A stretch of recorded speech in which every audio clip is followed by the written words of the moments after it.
दिवसाची सुरुवात झाली एका छोट्याशा प्रवासानं. आज खूप जन्मानंतर मी बसने कॉलेजला चाललेले होते. आता जशी माझ्याकडे स्कूटी आली ना, तसं मी बसने येणं-जाणं टाळलं. तर सुरुवात करूया आजच्या दिवसांना. गुड मॉर्निंग सगळ्यांना. बोलता-बोलता मी कॉलेजला पण आले. पहिले लेक्चर तर बुडाले होते, पण मग बाकीचे लेक्चर वगैरे केले आणि घरी जाण्याआधी आमच्याकडे थोडा टाईम होता.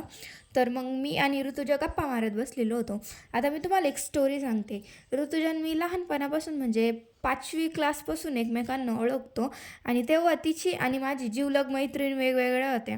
मला ती लई शांत वाटायची आणि मी होते बडबडी, त्याच्यामुळं मग आमचं कधी सूत्रच जमलं नाही. एकाच क्लासमध्ये असून आम्ही रोज बोलत नव्हतो. कामाव्यतिरिक्त तर कधीच नाही. जेव्हा 10चे बोर्ड झाले ना, तेव्हा 11थला आम्ही सेम कॉलेज, सेम क्लासमध्ये आलो. मग आधी ओळख होती त्यामुळं आमचं सोबत राहणं वाढलं आणि तेव्हापासून ती माझी बेस्ट फ्रेंड बनली. तर आत्ता आम्ही टी-वायला तर आत्तापर्यंत आमचे क्लास वेगळे वेगळे पण आम्ही सोबतच राहतो. मग त्याच्यामुळं असं मला समजलं, की जरी आमचे स्वभाव जरी वेगवेगळे असले तरी अंगातले किडे सेमच आहे.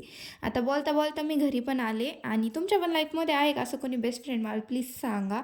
आता वेलकम करायला तर जॉनी आला होता. भेटू नंतरच्या ब्लॉगमध्ये. बाय.